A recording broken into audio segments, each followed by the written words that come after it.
en Filipenses 2, del 5 al 11.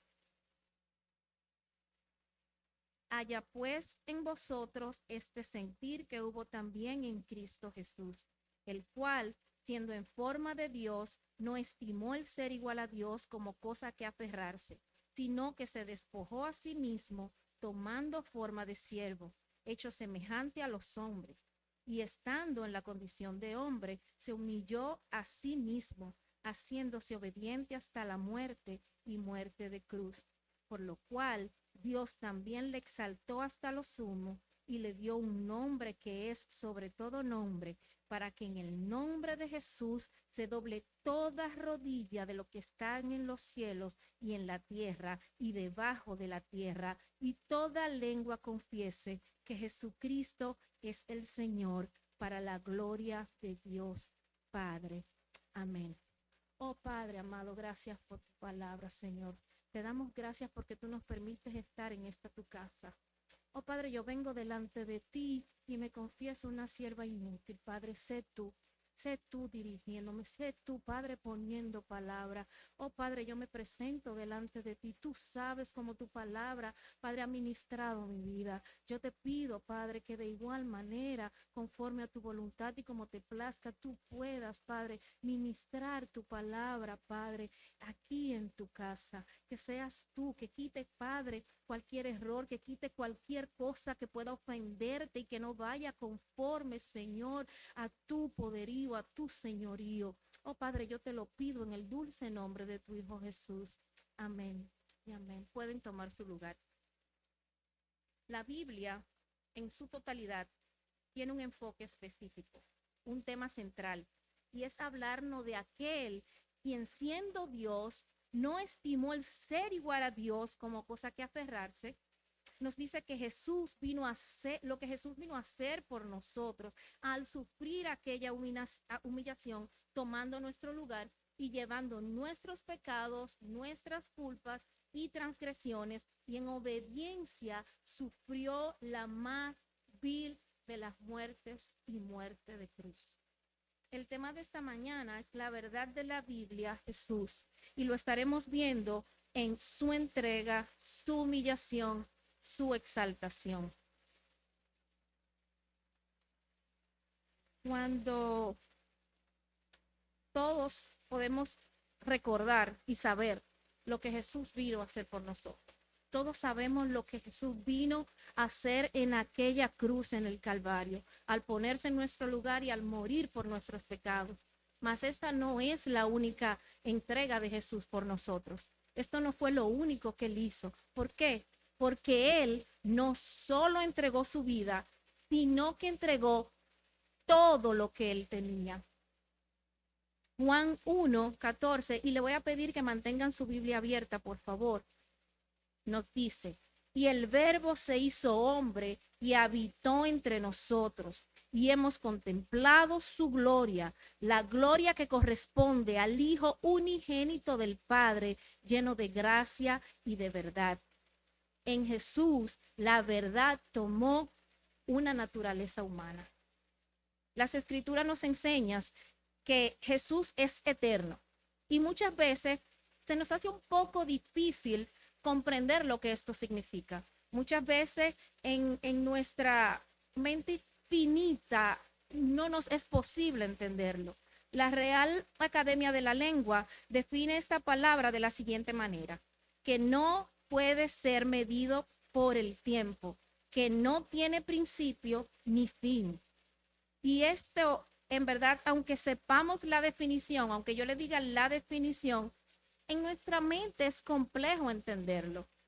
Alguien que no fue creado, alguien que simplemente existió, alguien que no tuvo un principio. Es difícil entenderlo. Por el contrario de sempiterno, que el diccionario lo define como algo que durará para siempre, que no tendrá fin. Sempiterno es algo que tiene un principio, que fue creado. Se nos hace más fácil entender la palabra porque vemos que tiene un principio, tiene un origen. Jesucristo estaba desde y en la eternidad con el Padre. Juan 1, 1 y 2 nos dice, en el principio era el verbo, y el verbo era con Dios, y el verbo era Dios. Este era el principio con Dios. Su primera entrega fue entregar todo lo que él tenía en el cielo. Juan 17:5, Jesús mismo dice, ahora pues, Padre, glorifícame tú al lado tuyo, con aquella gloria que tuve contigo antes que el mundo fuese. Jesús estaba en el cielo rodeado de toda gloria. Apocalipsis 4:11 dice, digno eres de recibir la gloria, la honra y el poder, porque tú creaste todas las cosas y por tu voluntad existen y fueron creadas. Vemos que Jesús está en el cielo, rodeado de gloria, rodeado de honra y de poder. Y no solo eso, si leemos Juan 1, en su versículo 4, Juan nos dice, en él estaba la vida y la vida era la luz de los hombres. Él es el dador de la vida, el poseedor de la vida. Jesús está en el cielo, rodeado de gloria, de honra, de poder. La vida la posee. Por su palabra existen y subsisten todas las cosas. ¿Qué lo mueve a él a venir al mundo? Es una pregunta que yo me hago y que yo sé que muchos de ustedes se han hecho. ¿Qué lo mueve a venir al mundo? Su amor y la obediencia al Padre. Yo me hice esta pregunta, ¿tú qué estarías dispuesto a dejar? Tus comodidades, tu casa, tu carro, tu ropa, tu orgullo. ¿Qué tú estarías dispuesto a dejar? Y estas preguntas quizás podrían ayudarnos a entender un poquito, muy mínimo, algo que es casi inexplicable e inentendible. Porque lo que Jesús dejó por ti y por mí, nosotros no lo conocemos. Nosotros no tenemos idea. Esto nos lleva a otra pregunta. ¿Qué lo movió? ¿Por qué lo hizo? Por amor. Esa es la respuesta. Por amor. El libro de Génesis nos cuenta sobre nuestra desobediencia, la suya, la mía, la de todos los que estamos aquí, la de todos. Isaías 53 nos dice que todos nos descarriamos y ese todo, amado hermano, te incluye a ti y me incluye a mí. Y cada uno de nosotros aquí presentes, todos nos descarriamos como un solo hombre. No fue solo Adán, no fue solo Eva. Todos nos descarriamos. Si leemos en Romanos 3, del 10 al 12, dice, como está escrito, no hay justo ni aun uno. No hay quien entienda, no hay quien busque a Dios. Todos se desviaron, a una se hicieron inútiles. No hay quien haga lo bueno, no hay ni siquiera uno. Dios declaró que todos los que pecaran morirían, tanto física como espiritualmente. Este es el destino de toda la humanidad. En Génesis 2:17, el Señor le dice a Adán, el día que comas de ese fruto, ciertamente morirás. Con esto se refería a una muerte física, no es más que la separación del alma del cuerpo. En el mismo libro de Génesis 3:19, su parte C, nos dice, pues polvo eres y al polvo volverás. Esta es la muerte física. La muerte espiritual, que es la separación con Dios. Vemos en Génesis como Dios se paseaba libremente por el huerto y hablaba con Adán. A causa del pecado, se crea una separación entre Dios y el hombre. Se levanta un muro que divide a Dios del hombre a causa del pecado. Si vamos a Efesios 2, 1 y 2, nos dice que estábamos muertos en delitos y en pecado. Esta es la muerte espiritual. Todos estábamos muertos en delitos y pecados. A causa del pecado del hombre, el hombre estaba condenado por su pecado. La justicia de Dios exigía un juicio y castigo por el pecado. Su justicia lo demandaba. Mas el amor de Dios lo conmovió para enviar a su Hijo unigénito. Su amor lo llevó a enviar a su Hijo a pagar el precio por aquel pecado. Dios, en su gracia y misericordia, tenía una salida. Dios había provisto un sustituto y derramó la sangre de su propio Hijo en aquella cruz para que tú y para que yo y para que nosotros podamos tener acceso a Él a través del sacrificio que hizo Jesús en aquella cruz. Dios declaró que sin derramamiento de sangre no se hace remisión. En Hebreos 9:22. Pero la remisión es provista a través del derramamiento de sangre. La ley de Moisés, lo vemos en Éxodo 20, del 2 al 17, proveía una forma para que la gente fuera considerada sin pecado o justa a los ojos de Dios. La ofrenda de animales sacrificados por el pecado. Jesucristo fue el único capaz de llevar a cabo la expiación por toda la humanidad. En Primera de Pedro 2, del 22 al 24 y Segunda de Corintios 5, 21, nos dice que Él pudo hacerlo. ¿Por qué? Porque en Él no hubo pecado. Aquí yo quiero abrir un paréntesis para explicarles sobre el día de la expiación, también conocido como Yom Kippur.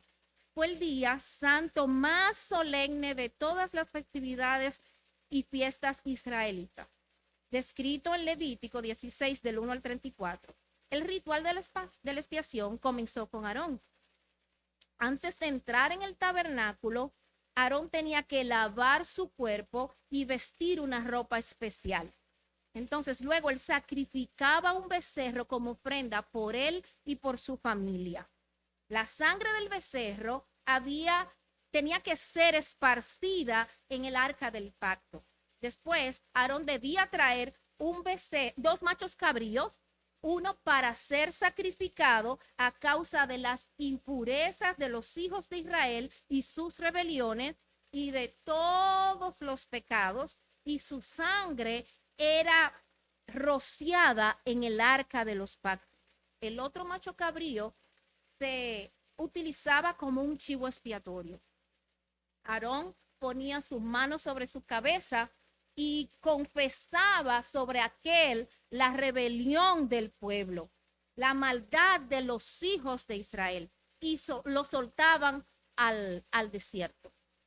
El macho cabrío llevaba sobre sí todos los pecados del pueblo que eran perdonados por todo un año. Al año siguiente había que volver a llevar a cabo la ceremonia. Estos sacrificios fueron solo temporales, aunque realmente eran una prefiguración de lo perfecto, del sacrificio de Cristo en la cruz, hecho una vez y para siempre, según Hebreos 10:10. Una vez y para siempre. Esto es lo que Jesús vino a hacer por el mundo. Esto es por lo que Él murió, para convertirse en el último y final sacrificio. El sacrificio perfecto por nuestros pecados. El Verbo se encarnó y habitó entre nosotros y vimos su gloria como gloria del unigénito del Padre. Juan 1, del 1 al 3 nos dice: En el principio era el verbo, y el verbo era con Dios, y el verbo era Dios. Este es en el principio con Dios. Todas las cosas por Él fueron hechas, y sin Él nada de lo que ha sido hecho fue hecho. En los versículos 9 y 10, en ese mismo capítulo, dice, aquella luz verdadera que alumbraba a todo hombre venía a este mundo. En el mundo estaba y el mundo por él fue hecho, pero el mundo no le conoció. La luz que alumbraba al mundo estaba en el mundo. Triste y lamentablemente, el mundo no le conoció, dice la palabra de Dios. Esta es la misma entrega de Cristo, que Él dejó todo lo que tiene por ti, por mí, por el mundo. Y antes de que viniéramos a sus pies, nosotros no le habíamos conocido. De esa manera andan muchos sin fe y sin esperanza porque no le conocen, porque no han conocido que Él es la luz del mundo, porque no han conocido que a través de Él tienen perdón de pecados, porque no han entendido que solo Él los puede acercar al Padre a través de ese sacrificio que Él vino a sufrir y hacer por nosotros. Su amor lo movió a dejarlo todo y a obedecer y cumplir las demandas del Padre. Fue por amor, porque Él lo tenía todo. Fue por amor por ti y por amor por mí. Él tuvo que hacerse hombre y morir en aquella cruz para que yo pueda acceder al Padre y para que nosotros podamos estar en lugares celestiales conjuntamente con Él.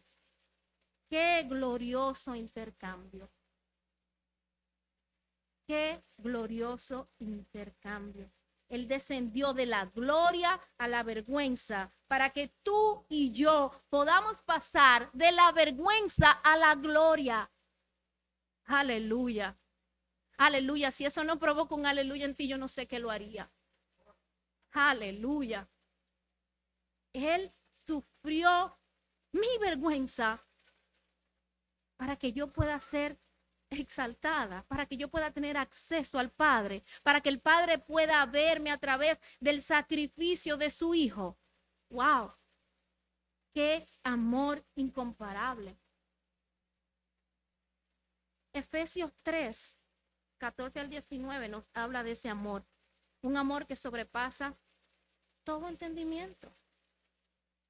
Leo, por esta causa doblo mis rodillas ante el Padre de nuestro Señor Jesucristo, de quien toma nombre toda familia en los cielos y en la tierra, para que os dé, conforme a las riquezas de su gloria, el ser fortalecidos con poder en el hombre interior por su espíritu, para que habite Cristo por la fe en vuestros corazones, a fin de que, arraigados y cimentados en amor, seáis plenamente capaces de comprender con todos los santos cuál sea la anchura, la longitud, la profundidad y la altura, y de conocer el amor de Cristo que excede a todo conocimiento, para que seáis llenos de toda la plenitud de Dios. Aleluya.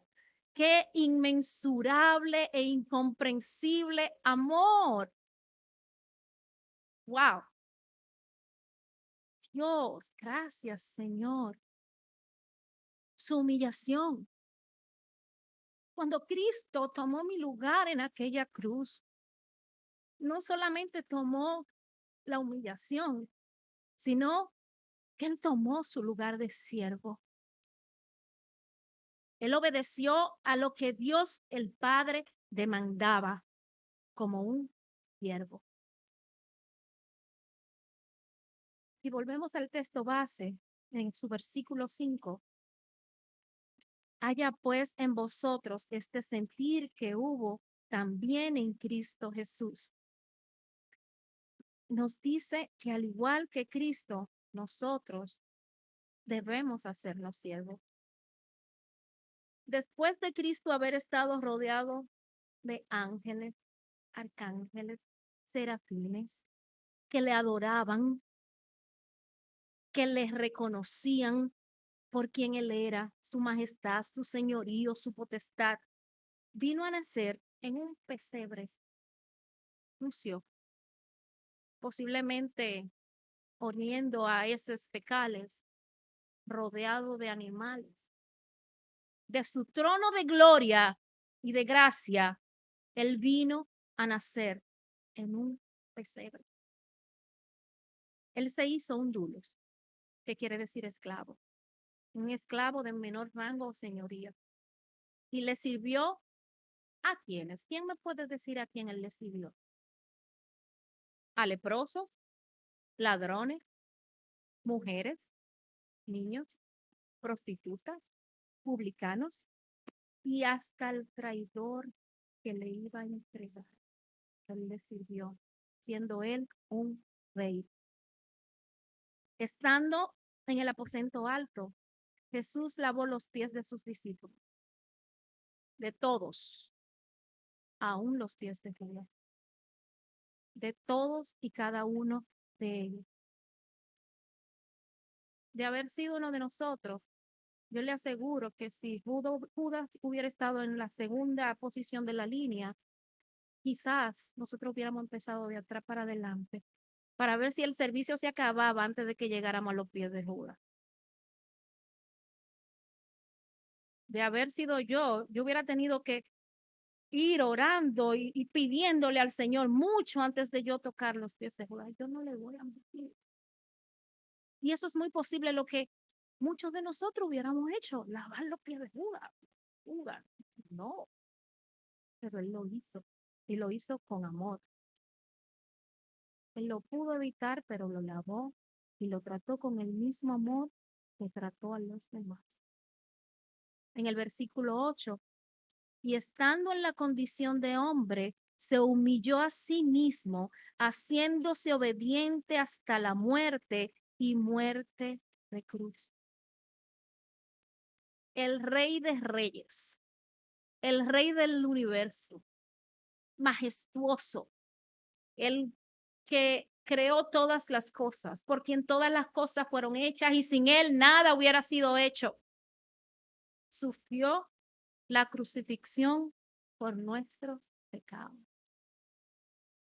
Lo trataron no como un hombre, sino como al peor de los hombres. Lo trataron como a un criminal. Y su muerte fue la peor forma y la peor condena que se había podido dar.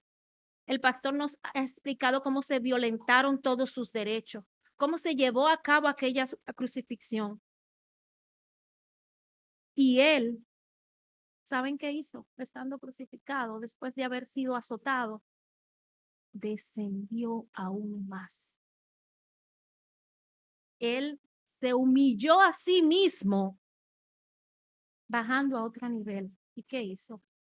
No abrió su boca. Él era Dios. Él podía haber acabado con eso en ese momento y él decidió no abrir su boca. Tal como se había descrito en Isaías 53:7, angustiado él y afligido, no abrió su boca. Como cordero fue llevado al matadero y como oveja delante de sus trasquiladores, enmudeció y no abrió su boca. Por eso, él tiene la mayor de las exaltaciones, la mayor exaltación. Vamos a los versículos 9, 10 y 11. Por lo cual, también le exaltó hasta lo sumo y le dio un nombre que es sobre todo nombre, para que en el nombre de Jesús se doble toda rodilla de los que están en los cielos y en la tierra y debajo de la tierra, y toda lengua confiese que Jesucristo es el Señor, para la gloria de Dios Padre. Aleluya. Toda lengua confiese. Yo me pongo un poco sensible, ustedes lo saben. Él abandonó su lugar de gloria para venir a morir por mis pecados.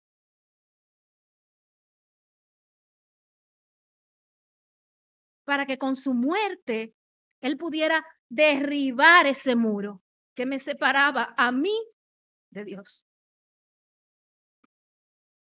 Para derribar ese muro de pecado que se había levantado y que yo tuviera acceso al Padre. Para que no existiera más separación entre el Padre y yo. Para que la creación pudiera tener acceso al Padre a través del arrepentimiento. A través de Él nosotros recibimos el perdón de pecado. Él sufrió aquella humillación y vino al mundo a morir por nosotros para que nuestras faltas y nuestras rebeliones sean perdonadas, fueran perdonadas y no existiera más separación entre el Padre y nosotros. Mas ahora Dios le ha dado la mayor exaltación y un nombre que es sobre todo nombre. Y ante ese nombre debe doblarse toda rodilla. Toda rodilla debe doblarse ante ese nombre. ¿Qué mejor propósito que la gloria de Dios sea mostrada? ¿Qué mayor propósito que la gloria de Dios sea compartida? ¿Qué mayor bendición que poder disfrutar de esa gloria? Verdaderamente, yo doy gracias al Señor. Yo doy gracias al Señor porque yo tengo el privilegio y la bendición de poder disfrutar de esa gloria, disfrutar de su hermosura, conocer ese amor que no lo comprendo, que me llena, que me abraza, que me supera. Yo doy gracias al Señor porque yo no merecía, yo no merezco nada de Él, mas todo de Él lo he recibido.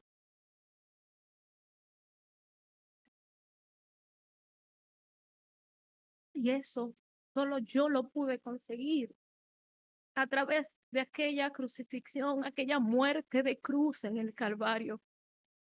En aquella cruz, el Rey de Reyes murió para que mis pecados y los suyos fueran perdonados.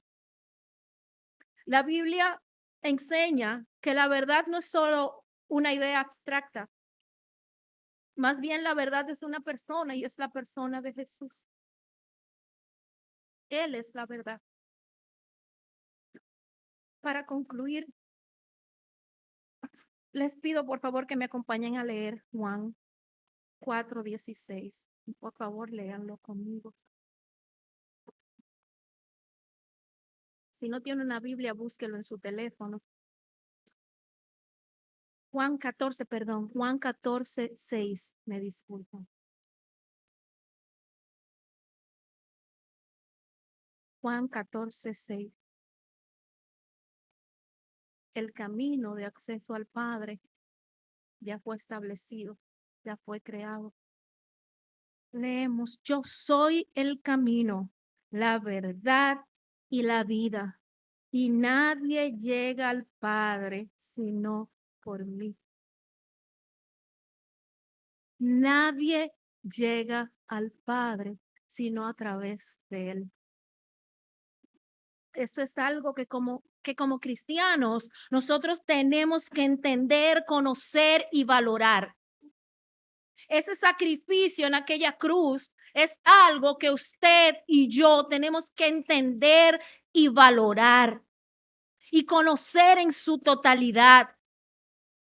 Esa es y debe ser la verdad de todo creyente, porque a través de esa verdad nosotros somos verdaderamente libres. Juan 8 Juan 8, 31 y 32. Dijo entonces Jesús a los judíos que habían creído en él: si vosotros permanecéis en mi palabra, seréis verdaderamente mis discípulos y conoceréis la verdad. ¿Y qué pasará con esa verdad? La verdad os hará libre. Esa es nuestra gran verdad. Yo no sé usted, pero yo misma no soy capaz de comprender el precio que Jesús pagó por mí en aquella cruz. Un precio muy elevado. Él tuvo que hacerse hombre y morir en aquella cruz para que yo pueda acceder al Padre, para poder estar en lugares celestiales conjuntamente con Él. A Él le costó su descenso al mundo para que yo pueda acceder a la gloria. Su descenso al mundo para que yo pueda ascender a la gloria. A Él le costó humillación para que yo pueda tener exaltación. A Él le costó su muerte por mi vida. Qué glorioso intercambio. Él descendió de la gloria a la vergüenza para que tú y yo podamos pasar de la vergüenza a la gloria. Y si tú no le conoces, yo te invito a que le busques. Si oyeres hoy su voz, dice la palabra, no endurezcas tu corazón. Esa puerta de acceso sigue abierta. Ese amor es el mismo. Ese amor que sobrepasa las anchuras, las alturas y la inmensidad. Ese amor de Dios que se manifestó en aquella crucifixión de su Hijo unigénito sigue abierto para que a través de ese Hijo nosotros tengamos y recibamos perdón de pecado. Cuán maravilloso eres, Señor. Cuán glorioso eres, Señor. Yo no puedo más que darte gracias y bendecir tu nombre por los siglos de los siglos. Amén.